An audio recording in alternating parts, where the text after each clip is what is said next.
Hello, everyone. What I want to do today is discuss the Modernist Manifesto by Marinetti, an Italian modernist, futurist.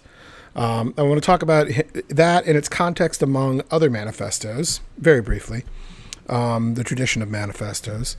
Then I want to answer the question of why this manifesto appears so often in anthologies about American literature when it's an Italian text. Why is it so important to modernism then, particularly American modernism? So one of the sources that I came across in my research was an article by Bradley Bowers called Modernist Responses to First Wave Italian Futurism, F. Scott Fitzgerald, Ernest Hemingway, and Virginia Woolf. And it traces the path from Marinetti's Futurist Manifesto to these other authors and explains why futurism is so often left out of studies of modernism. So first off, manifestos were not an entirely new literary technique. There had been other examples throughout the Romantic period. Famously, Karl Marx's Communist Manifesto became very popular among American writers in the 20th century. But modernist manifestos refined the form and introduced the fonts and different font sizes that we tend to think of when we picture a manifesto. According to the Norton Anthology, the Modernist Manifesto is a public declaration of artistic convictions, relatively brief, often highly stylized or epigrammatic in the mode of other forms of modernist writing, and almost always an aggressively self-conscious declaration of artistic independence. Okay, so a couple things to think about there as we think about the rest of what we're going to read is that aggressive, self-conscious declaration of artistic independence. Definitely these are going to be very aggressive. We're going to see that in a lot of modernist manifestos. And it's the independence about, look how much more we're doing, how much better we are than the past. Although I think what we're going to find is that, yeah, they may take a few steps forward, but in other ways, they're just as firmly rooted in the past as the traditions that they're trying to decry. Modernists wanted to embrace the newfound power of technology. Futurist painters adopted the mixed perspectives of cubism to celebrate speeding trains.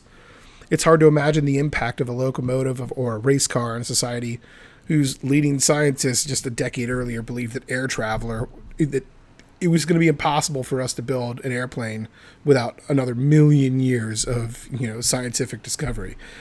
And then just a few years later, we're doing it. Humans were moving at speeds we might regard as slow today, but were like light speed travel to them. It's probably not true, but an early filming of a train headed in the direction of the camera is said to have frightened a crowd at its movie premiere. Like, people ran for the doors. It's probably apocryphal, but it is a telling example of how new and awe-inspiring the speed and power of technology had become. So I guess now what I want to talk about is a section from the Manifesto of Futurism and explain what Marinetti is going for and what's, perhaps to be praised for it and what is a little bit problematic. So he has this numbered section that he gets out, and that's something you see in a lot of manifestos, like a list of complaints or intentions, right? So here what he starts with, we intend to sing the love of danger, the habit of energy and rashness. So right there we see one of the main ideas that you're going to see throughout modernism is energy. Rashness, though, so just do it. just go forward and just see what happens. A love of danger. Okay, so he's kind of talking about the opportunity and the energy, the crisis, the danger, all of that gets wrapped up into it. So basically what he's saying is it's an artistic thing. You have to be willing to, break some eggs if you want to make an omelet, right? You gotta run forward and push things forward. And you gotta be willing to get hurt in the process. All right, it's a little bit bold, perhaps even a little bit arrogant, impetuous. The essential elements of our poetry will be courage, audacity, and revolt. Well, certainly, you're going to have those things if you want to, as I said, break those eggs and make that omelet. You're going to have to be courageous if you know that you love danger. You're going to have to involve some kind of revolt and audacity if you are into rashness, and and you're going to need energy to launch any kind of revolt. So, but there we have one of the other major points, of course, is not just the energy of the time with modernism, but the distaste for the past, or the relationship with the past, that revolt against the past. Is third point. Literature has up to now magnified pensive immobility, ecstasy, and slumber. We intend to exalt movements of aggression, feverish insomnia, the racer's stride, the mortal leap, the punch and the slap. So a lot of like violent imagery here, and a lot of very aggressive. I mean, they not even being metaphorical about it. They're obviously they're serious about violence. We intend to exalt movements of aggression. They're going to look up to that. So I guess I'm trying to, as someone who's not that aggressive, I'm trying to like think of it metaphorically as something that an artist would need as an attack on the ideas. But the problem is that this is coming right in the middle of World War I. Well, actually, this is coming right before World War I. This is 1908. But it's that same attitude that's going to lead towards all that. And it's kind of that impetuousness and that race towards oblivion and technological power that leads to that. Let's keep going. We say that the world's magnificence has been enriched by a new beauty, the beauty of speed. Yeah, they're in love with speed. A racing automobile with its bonnet adorned with great pipes like serpents of explosive breath. A roaring car that seems to run on grape shot is more beautiful than the victory of Samothrace. Okay, so yeah, they're in love with speed and the modern too, right? And then the war and the violence. A roaring car that seems to run on grape shot. That's an interesting way of putting it. Grape shot is what you would load into a cannon, and it shoots out a whole bunch of smaller bits of shrapnel, and it's deadly. Basically, it sounds nice, grape shot. Almost sounds like something you make wine out of. But no, it's very deadly. So it's an ambiguous kind of image, very modernist in that sense. It runs on grape shot, though, something explosive and deadly and sweet. It's more beautiful than the victory of Samothrace. Now he's referring to this marble sculpture from the 2nd century of ancient Greece, which depicts the winged goddess Nike, and it's considered one of the most beautiful statues in Western artistic history, and it's ancient and canonical. And he's saying, yeah, whatever. he's saying whatever. What I like is a really badass car, like a really fast car. That is way more beautiful than your statues, one wing or whatever. Okay. So we see his attitude. We want to hymn the man at the wheel who hurls the lance of his spirit across the earth along the circle of its orbit. Okay, it's the imagery there. We want to sing the man at the wheel. They really love cars, who hurls the lance of his spirit across the earth, who drives really fast. He says the poet must spend himself with ardor, splendor, and generosity to swell the enthusiastic fervor of primordial elements. So they must live everything to their fullest, right? Generosity too. So it's interesting that they have, these ideas, not just of fierceness and competition and speed and power, but also, passion, of course, but splendor and generosity, to swell the enthusiastic fervor of the primordial elements. Those basically to puff up all those ideas that are inherent to your human nature. So again, some of those parts that we can still take from this. The Futurist Manifesto doesn't have to be it cannot be all bad. Some of it can be a little bit, some of you may very well like what you're hearing and embrace these ideas. I think there's certainly something to be taken from everything that's being said here, even if it's just a way to react and reshape it, which we'll see a little bit later. His 7th point, except in struggle, there is no more beauty. So except in struggle, so there must be struggle to have beauty. No work without an aggressive character can be a poetry. Poetry can be a masterpiece. Poetry must be conceived as a violent attack on unknown forces to reduce and prostrate them before man. Okay, so he sees even art is aggressive. So, and I think he means this literally. He wants to cause riots like Stravinsky's Rite of Spring, and he wants to have people running for the doors like that locomotive film, if that's even really true. He wants poetry. He wants art to change the world. He firmly believes this is something that can happen. That this will that a combination of art and science, I suppose, or art and technology, human thought, really, I guess is what he's getting at. We stand on the last promontory of the centuries. Why should we look back when we want is to break down the mysterious doors of the past. Time and space died yesterday. We already live in the absolute because we have created eternal, omnipresent speed. Wow. Okay. Well, time and space died yesterday. It's interesting that he writes that. He's writing this in 1908, and I believe it's 1905 when Einstein's first general relativity theory was published. So he may have been aware of some of these ideas of time and space and the interconnectedness of them, at least as Einstein theorized it then. So he's certainly using the same language, right? And he's saying that it died yesterday. We already live in the absolute because we have created the eternal, omnipresent speed. That's interesting that we lived in the absolute, despite this being perhaps a reaction to relatively.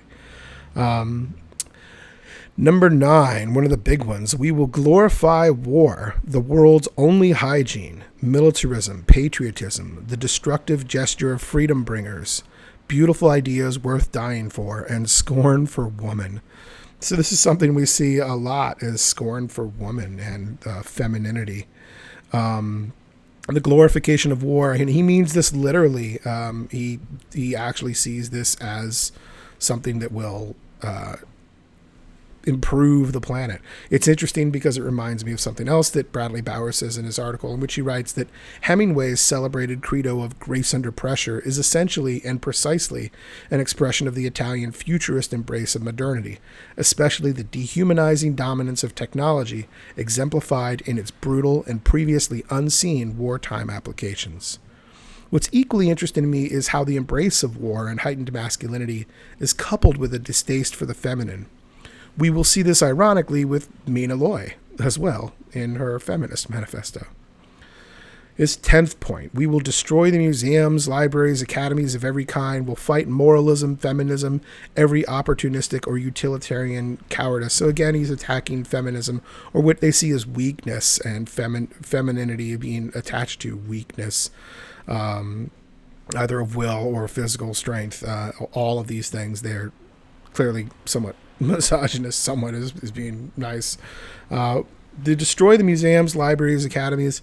In the case of someone like Marinetti, he probably means this almost literally, like he does not care for the past, whereas other futurists or other modernists are going to take a lot of these ideas and say, yeah, we are going to fight against having art that is necessarily moralistic and tells you what's right or wrong. It just says things. But we are not going to necessarily throw away all the conventions of the past. We're still going to raid that. The Vorticists and other modernists would have tried to blend past and future. Here it gets really crazy. We will sing of great crowds excited by work and by riot. We will sing of the multicolored polyphonic tides of revolution in the modern capitals. We will sing of the vibrant nightly fervor of arsenals and shipyards blazing with violent electric moons, greedy railway stations that devour smoke-plumed serpents, factories hung on clouds by the crooked lines of their smoke, bridges that stride the rivers like giant gymnasts flashing in the sun with a glitter of knives, adventurous steamers that sniff the horizon, deep-chested locomotives whose wheels pause the tracks like the hooves of enormous steel horses bridled by tubing, and the sleek flight of planes whose propellers chatter in the wind like banners and seem to cheer like an enthusiastic crowd. So look at all that crazy imagery, all that modernity that is in there too, right? But all of that, a lot of this, it sounds like it would be negative smoke plume serpents, but he's using this in a just to show the power of it, and not necessarily looking at this in a negative way. In fact, he's very obviously praising it when he talks about the giant gymnasts flashing in the sun with a glitter of knives, or adventurous steamers, deep-chested locomotives. So we understand a little bit more about what Marinetti and his version of futurism is and what he means by futurism. We still have to show then exactly how it shows up in American literature. First, these literary movements were somewhat international, mostly transatlantic exchanges of ideas. Many Americans moved to literary hubs of Europe, particularly Paris, even if they seldom thought of themselves as deserting their nation, and only Eliot gave up American citizenship. Sometimes, too, the traffic went in the other direction, as when the British-born poet Mina Loy became an American citizen. They thought of themselves as bringing the United States into the larger context of European culture. For example, Bradley Bowler points out that Hemingway arrived in Paris in 1917 and became heavily involved with the artistic movements and artistics and literature and writers there who were shaping the new art forms.